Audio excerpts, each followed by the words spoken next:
आणि एक इंटरव्ह्यू पाहत होतो. ज्याच्या घरी आत्महत्या झालेली आहे अशा एका शेतकऱ्याच्या कुटुंबाचा इंटरव्ह्यू होता. आई, वडील, बायको आणि मुलं. बाप गेलेला आहे, नवरा गेलेला आहे, मुलगा गेलेला आहे, असं ते कुटुंब.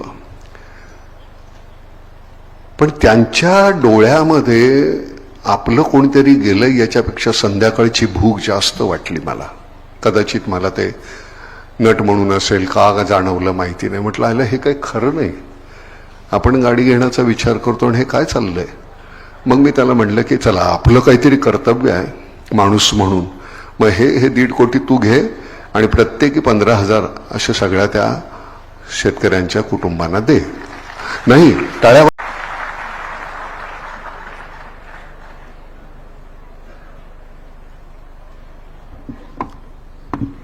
नमस्कार, तुम्हा सगळ्यांना नमस्कार. गडकरीजी, तुमच्या संस्थेला 25 वर्ष पूर्ण झाली त्याच्याबद्दल खरंच म्हणजे 10.5 वर्ष नामला झाली. त्या 10.5 वर्षामध्ये आम्हाला जेवढं जमलं तेवढं करण्याचा प्रयत्न केला.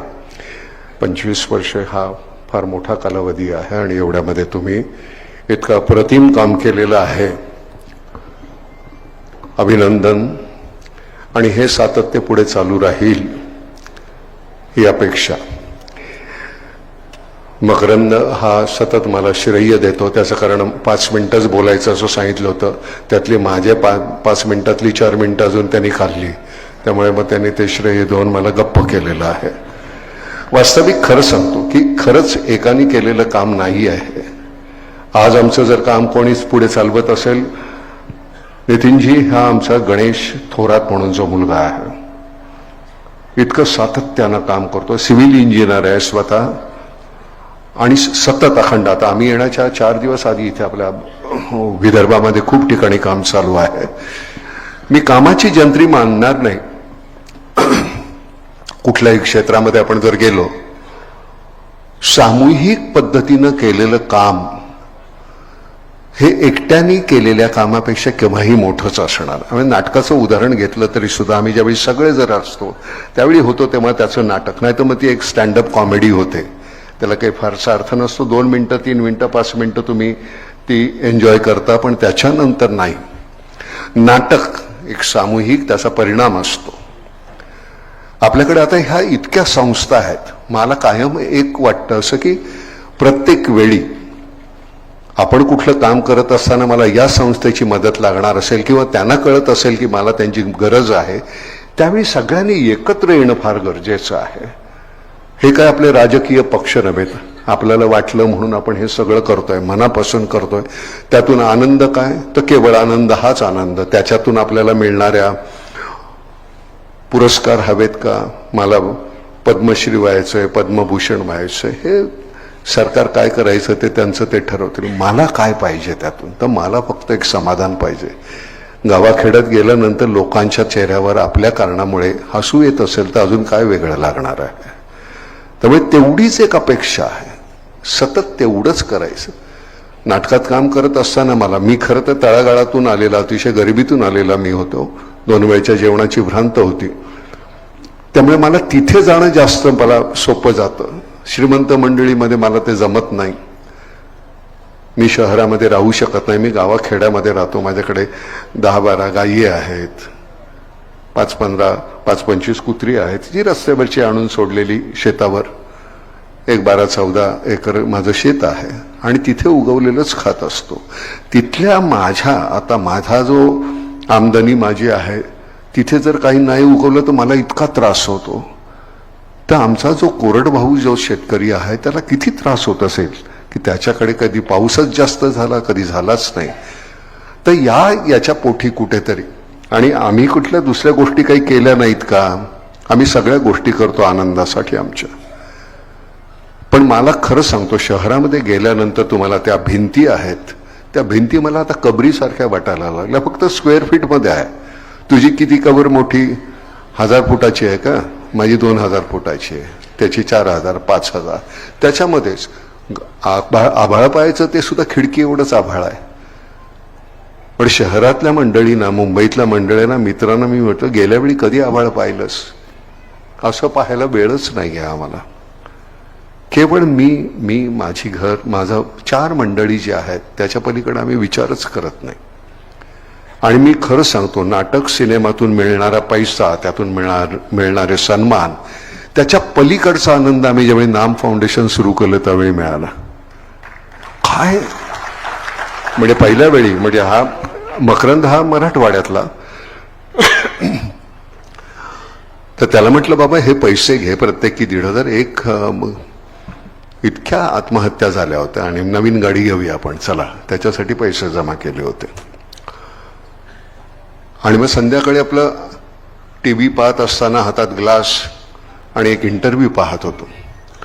ज्याच्या घरी आत्महत्या झालेली आहे अशा एका शेतकऱ्याच्या कुटुंबाचा इंटरव्ह्यू होता. आई, वडील, बायको आणि मुलं. बाप गेलेला आहे, नवरा गेलेला आहे, मुलगा गेलेला आहे, असं ते कुटुंब. पण त्यांच्या डोळ्यामध्ये आपलं कोणीतरी गेलं याच्यापेक्षा संध्याकाळची भूक जास्त वाटली मला. कदाचित मला ते नट म्हणून असेल का जाणवलं माहिती नाही. म्हटलं आलं हे काही खरं नाही. आपण गाडी घेण्याचा विचार करतो आणि हे काय चाललंय. मग मी त्याला म्हटलं की चला, आपलं काहीतरी कर्तव्य आहे माणूस म्हणून, मग हे 1.5 कोटी तू घे आणि प्रत्येकी 15,000 असे सगळ्या त्या शेतकऱ्यांच्या कुटुंबांना दे. नाही, टाळ्या वाजवू नका. हे मला असं वाटत होतं आपण मोठेपणा घ्यावा, निदान मी रात्री झोपताना माझी पाठ थोपटावी, त्यापोटी केलं होतं. मला काही अनुकंपा नव्हती, काही नव्हतं. माझ्यातला माणूस मेलेला होता, त्यांच्या त्या डोळ्यामध्ये मला कुठेतरी दिसलं की अरे बापरे, आपण खरंच मेलेलो आहे ते सांगत होते, त्यांची भूक सांगत होती. त्याच्यावर मकरंद मला म्हणाला की नाही, तुम्ही येऊन ते चेक द्या. म्हटलं नाही, हे बरोबर नाही, मला ते देणं मला पटत नाही, तू दे. तो म्हणलं फक्त तुम्ही ते इथे बीडचे आहे, बीडला गेलो होतो आम्ही, तेवढे फक्त तुम्ही द्या, बाकीचे मग नंतर आम्ही हे करू. आम्ही तिथे गेल्यानंतर एका वेळी समोर 125-200 मुली, विधवा, जास्तीत जास्त वय असेल त्यांचं 25-24. एक मूल कडेवर, एक मूल असं खात बोट धरलेलं, खंगलेली सगळी मंडळी. अरे म्हटलं बापरे, म्हणजे हे काम कधी न संपणार आहे, याला पूर्णविराम नावाची गोष्टच नाही आहे. त्यामुळे हे सातत्यानं करा. 15,000 रुपये देऊन तुम्ही ते काही संपणारं नाही आहे. आणि मग तिथून मग आम्ही औरंगाबाद, मग नंतर आम्ही इथे आलो वराडामध्ये, आणि सगळीकडे फिरलो जेवढं काही जमत होतं आम्हाला. तुम्हाला खरं सांगतो, त्यावेळी नाम फाउंडेशन ज्यावेळी स्थापन झालं, 3 महिन्यामध्ये लोकांनी 60 कोटी रुपये दिले. 60 कोटी. एक काल संस्था जी स्थापन झालेली आहे, तो केवळ एक विश्वास होता की नाही, ही मंडळी काम करतील, कुठे आपलाप नसेल, भ्रष्टाचार नसेल. आणि मग त्याच्यानंतर जे सातत्यानं काम सुरू झालं. आम्ही त्यावेळी म्हटलं होतं की कोणालाही आत्महत्येचा मनात विचार येत असेल तर हा नंबर आहे, एक फोन फक्त करा, मरण्याच्या अगोदर 1 मिनिटं तरी माझ्याशी बोल. मला जेवढं जमेल तेवढं मी त्याला थांबवायचं. मला एक साधी गोष्ट, घरातलं बाकीचं, आपलं कुत्रं मांजर मेलं तरी सुद्धा आपल्याला केवढा त्रास होतो. माणूस करता पुरुष घरातला जातो, त्याच्यानंतर बाकीच्याने जगायचं कसं. मकरंद मगाशी म्हणताना की आम्हाला त्या एका दाण्याचे आम्ही 100 दाणे, 1000 दाणे करतो, त्याची आम्हाला कधी मिळणार किंमत. स्वामीनाथन आयोग हा सुद्धा आता एवढा अंशतः चालूच आहे, आणि त्याला सुद्धा 20 वर्ष झाली किंवा आता. प्रत्येक गोष्टीला आम्हाला आंदोलन का करावं लागतं. आम्हाला दिसत नाही का. माझ्यासारखा एक मठ्ठ माणूस, मला त्या डोळ्यातली वेदना कशी कळली. आणि सगळ्यात गोष्ट कुठली आहे की आता 2 पक्ष वेगळे असतील, बीजेपी असेल, काँग्रेस असेल, तुमचे आचारसंहिता तुमची काय जी असेल ती, तुमचे विचार काय असतील तुमच्या पक्षाचे, प्रत्येकाची पुस्तिका वेगळी. आपलं तसं नाही, आपण सगळेच एकाच विचारानं आपण आहोत. हे पाण्याच्या संदर्भातल्या मुळामध्ये सुरू झालेलं पाणी, हे सुरू झालं ते आत्महत्येपासून सुरू झालं होतं.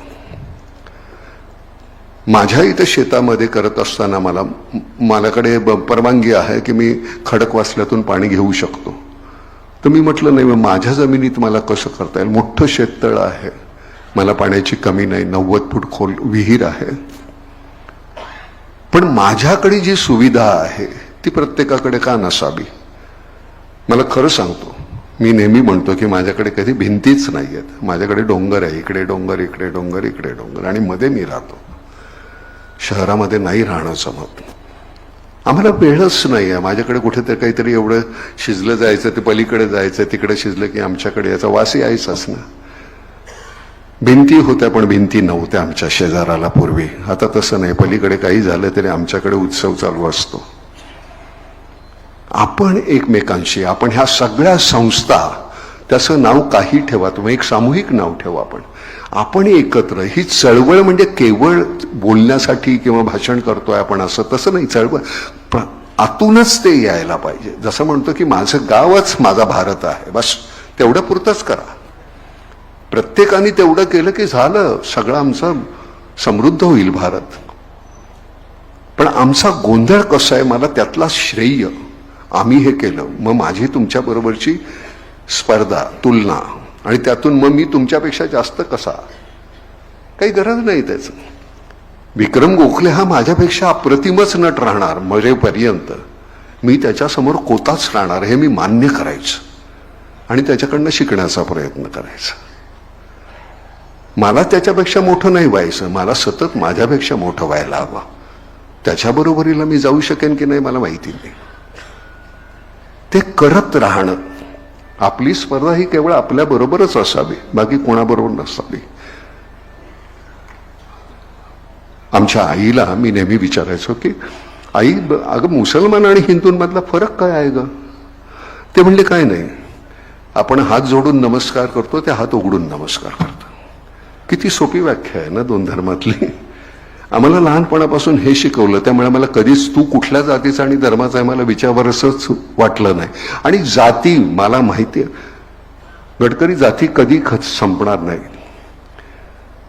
जाती तुम्ही संपवल्या तरी सुद्धा ऑफिसमध्ये बॉस राहणार, ती एक उच्च जात राहणार, मग मधली, मग अजून असे, मग शेवटी पिऊनची. तर तुम्ही शेवटी तुमची पात्रता काय आहे, तुम्ही करता काय, किती आपल्यामध्ये कुवत आहे, त्याच्यावर आपली जात ठरते. कांबळी नावाचा आमचा बॉस, मला आनंद होतो, कांबळे माझा बॉस आहे. एक दिवस त्याला तिथेच आम्ही असे बघायचो. ते जातीतला फरक सरते शेवटी आपण कशाने मिटवणार? आपल्या ज्ञानानं, शिक्षणानं. आज मोठ्या मोठ्या पदावर इतकी छान मंडळी आहेत, त्यांची जात नाही कोणी विचारत. मला नाही, तुम्हाला माहिती आहे का माझी जात? माझी जात नाही कोणाला मी सांगितली, कोणी विचारली नाही. मी काय करतो या प्रांगणामध्ये आल्यानंतर मला, मी नट म्हणून मी तुम्हाला काय देतो, इतकी मंडळी मला बघायला जमलेली आहे. तू उधळून द्यायला पाहिजे. झाली फजिती झाली, काय हरकत आहे, सगळेच माझे आहेत, तुम्हीच हसाल ना मला. पण उधळून देणं आणि कशाची पत्रत नसणार. गडकरी नावाचा माणूस आहे, म्हणजे त्यांच्या काही वेळ तोंडामध्ये असं काहीतरी अश्लाघ्य शब्द येतात चिडले की हे होत कसं नाही आणि होत नाही कसं, आणि मग ते करून दाखवायचं. सुरुवातीला टिंगल होते त्यांची, काहीतरी उद्याचं काहीतरी फेकतात आकडे आमच्या तोंडावर, हे असं नाही. आणि मग एक 4 वर्षानं, 5 वर्षानं, 10 वर्षानं ते त्याची फलनिष्पत्ती ज्यावेळी आपण पाहतो, मी थोडा नाही ते बोललो होते, मग कौतुक करायला सगळे असतात. त्यामुळे एखाद दुसरा एक असा टोकाचा शब्द वापरण्याची मुभा मिळते मग आपल्याला, कारण ते करून दाखवलेलं असतं ना. कारण मुळामध्ये तुमचं छान व्हायला पाहिजे. हा समाज म्हणजे समाज ना, हा प्रत्येक माणूस माझा आहे, माझं नातं आहे त्यांच्याशी, ही ज्यावेळी तुमची भावना असते त्यावेळी सोपं जातं. त्यामुळे मला आज ह्या निमित्तानं सांगताना तुम्हाला सगळ्यात महत्वाची गोष्ट की सगळे मिळून आपण काम करूया. वेगवेगळ्या संस्था वेगवेगळ्या ठिकाणी जर ज्या काम करत असतील तर आपण एकमेकाला जोडून घेऊया. मला काय करता येईल, तुम्हाला काय करता येईल, आपण सगळे मिळून असे. मगाशी मी जे सांगितलं गणेश, आमच्या आता प्रत्येक शहरामध्ये नितीनजी आता आमचे ऑफिसेस व्हायला लागले. ऑफिसेस मी म्हटलं कशाला पाहिजे कुणाच्या घरी राहून, पण नाही, आता ती अतिशय गरज व्हायला लागली. इतकं काम वाढलेलं आहे. टाटा आणि महाराष्ट्र गव्हर्नमेंट यांच्याबरोबर आपला MOU झाल्यामुळे आपल्याला कामाची म्हणजे सतत काम, पैशाची भ्रांत नाही, सतत काम करत राहणं. लहान लहान गावामध्ये राहणारी मुलं आता एक एक शहर सांभाळत आहेत, ज्यांना कदर खरंच त्यांना इंग्लिश बोलता येत नाही. आता जर इथे येऊन बोलायला सांगितलं तर ते आम्ही नटमंडळी आहोत, पाठ करून बोलतो सगळं, आम्हाला ते इतक्या वर्षाचा अनुभव आहे. त्यांना 2 वाक्य बोलताना पण काम करायला वाघ आहेत ही मंडळी, आणि सगळं श्रेय आहे ते त्यांचं आहे. गण्या, मी तुझे जाहीर आभार मानतो बरं का, ह्या सगळ्या समोर फार सुंदर काम करतोयस तू, असंच सातत्य राखा. कारण आम्ही उद्या हे इथून निघणार त्यांच्या हाती जायला पाहिजे, आणि ती धुरात योग्य ठिकाणी योग्य माणसांच्या हाती जाणे फार गरजेचं आहे. नटसम्राट करत असताना मला ज्यावेळी विचारलं त्यावेळी मी म्हटलं हे नाटक नाही मी करणार, मी सिनेमा करेन. नाटक करत असताना तो तेवढा जीव त्याच्यात प्रत्येक वेळी ओतायचा, तर मला असं वाटतं 10 किंवा 15 किंवा 25 प्रयोगानंतर मी मेलो असतो. एकदाच सिनेमामध्ये करताना राहिलं, डॉक्टर लागू किंवा दत्ता भट किंवा आमचे चंद्रकांत गोखले, यशवंत दत्त, सगळ्यांनीच नटसम्राट ज्यांनी ज्यांनी नाटक केले ते सगळे हार्ट अटॅकने गेले. कारण तुम्हाला त्याच्यामध्ये तितकं ओतल्याशिवाय आनंद तो देताच येणार नाही. आणि आमच्यासमोर मी नटसम्राट सिनेमा करत असताना रेफरन्स होता डॉक्टर लागू, दत्ता भट. त्यामुळे आम्ही केलेलं आहे ते एवढंच आहे. तुम्ही त्यांचं ओरिजिनल तुमच्या दुर्दैवानं पाहायला नाही, काही मंडळींना बघायला मिळालं असेल. काय काम करायचं बापरे, म्हणजे तिथनंच हलता यायचं नाही. पुरुष करत असताना गडकरी मध्यंतरामध्ये पडदा बंद झाल्यानंतर एकही खुर्चीचा आवाज यायचा नाही. त्याचा इम्पॅक्ट इतका असायचा. विजयाबाईने इतकं अप्रतिम नाटक ते बसवलं होतं की लोकांना ते सुन्न करायचंय. आम्ही इथे,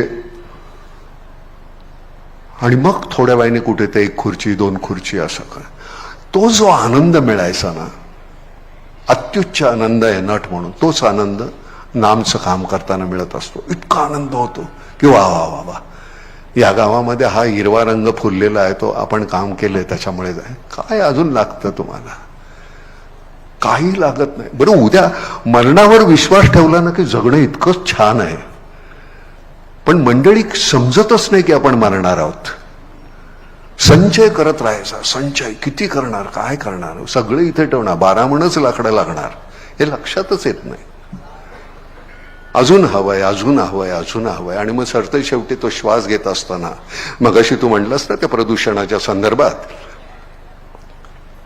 मध्यंतरी त्या म्हणजे आपल्या ह्याच्या वेळी, करोनाच्या वेळी बिल देत असताना तुमच्या ह्याच्यावर होते, कशावर ते ठेवायचे,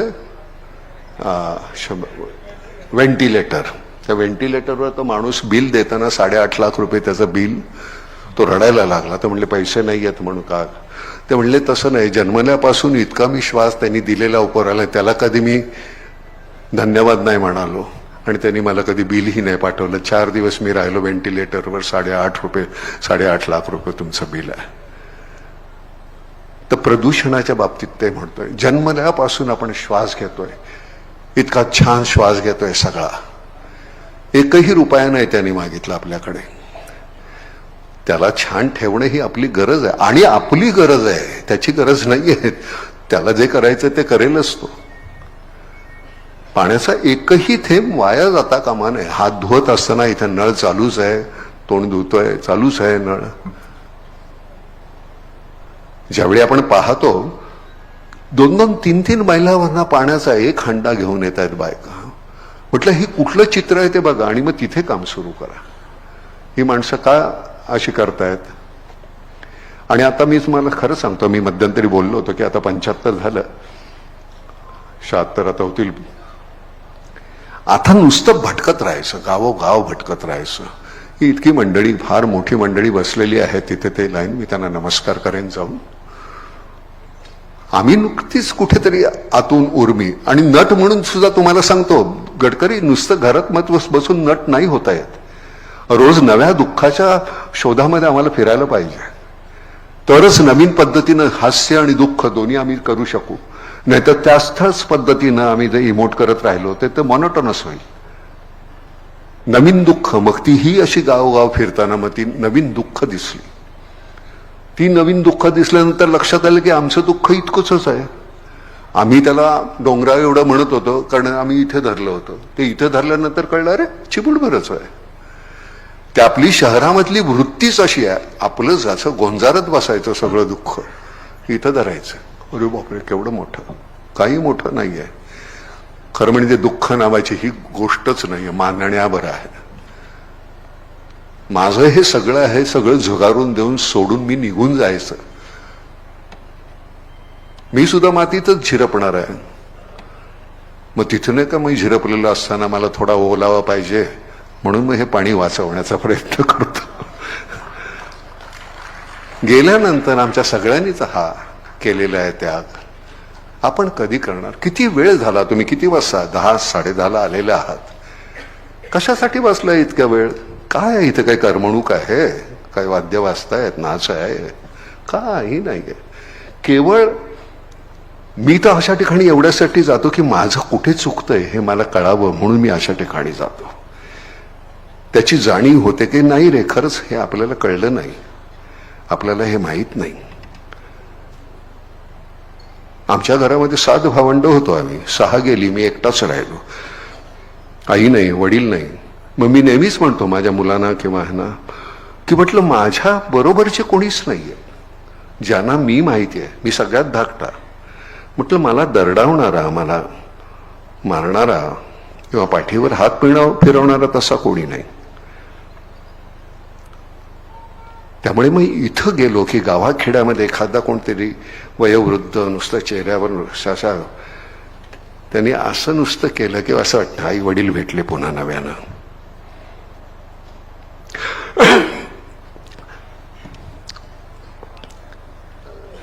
आपण फार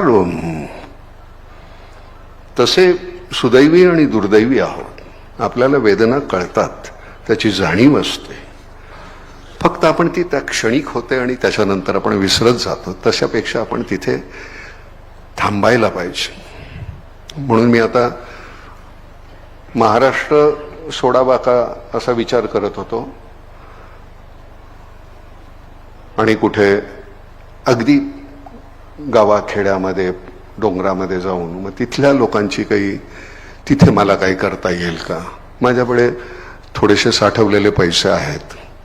मग ते एवढंसं एक छोटंसं गाव घ्यावं ते मी माझ्याकडे आणि मग त्याचंच करावं. तिथेच आपले 4 खांदे शोधावे आपण आणि तिथेच जावं. अशा पद्धतीनं काहीतरी, पण सतत त्यांच्यासाठी काहीतरी करावं असं अजूनही वाटतंय. कदाचित मग तिथला जर पार असेल तर त्या पारावर नाटक सुद्धा करेन त्यांच्याशी. मग ती लहान लहान मुलं असतील आजूबाजूला, काहीतरी वेगवेगळ्या विचित्र काहीतरी आनंदाच्या कल्पना आहेत आमच्या. पण सगळ्यात मोठा आनंद हा आमचा नाम आणि तुमची ही जी संस्था आहे. मी खरंच तुम्हाला नमस्कार करतो. तुम्ही ह्या सातत्यानं जे करता आहे कमाल आहे. फक्त एकच पुन्हा नव्यानं सांगतो आणि तेच सांगतो की आपण एकत्र येऊया आणि एकत्र मिळून काम करूया. कधीही कुठल्याही गावी कुठल्याही कामासाठी बोलवा. आम्हाला आमच्यातले सगळेच येतील ज्यांना ज्यांना शक्य आहे तर, पण बोलवा की नाही तुमच्याबरोबर केल्यानं हे असं असं होणार आहे. काही नाही, मला आता फक्त आल्यानंतर एकच वाईट वाटलं की इथे नाटक करता आलं असतं तर बरं. हा एवढा ऑडियन्स समोर आहे आणि जर का इथे करता आला, to be or not to be that is the question, हे करता आलं असतं नाटक म्हणून तर किती छान वाटलं असतं. पण एनिवे फार धन्यवाद. तुम्ही इतका वेळ बसला, छान, अतिशय बरं वाटलं. आणि नितीनजी आणि आमचं नातं जे फार फार छान आहे, इतके दिवस टिकलेलं आहे. आम्ही एक काही मागितलं नाही त्यांच्याकडे. आज मागितलं, मी म्हटलं तर नागपुरामध्ये जरा ऑफिस करायचंय, तर कमी पैशात कुठल्या तरी बिल्डरला सांगता आलं तर जरा सांगा, कारण हे संस्थेचे पैसे आहेत त्यामुळे आम्हाला ऑफिस करायचं. एनिवे तुम्हा सगळ्यांच्या बद्दल फार अभिमान आहे बरं का. असंच छान करत राहा आणि भेटत राहूया आपण. हा,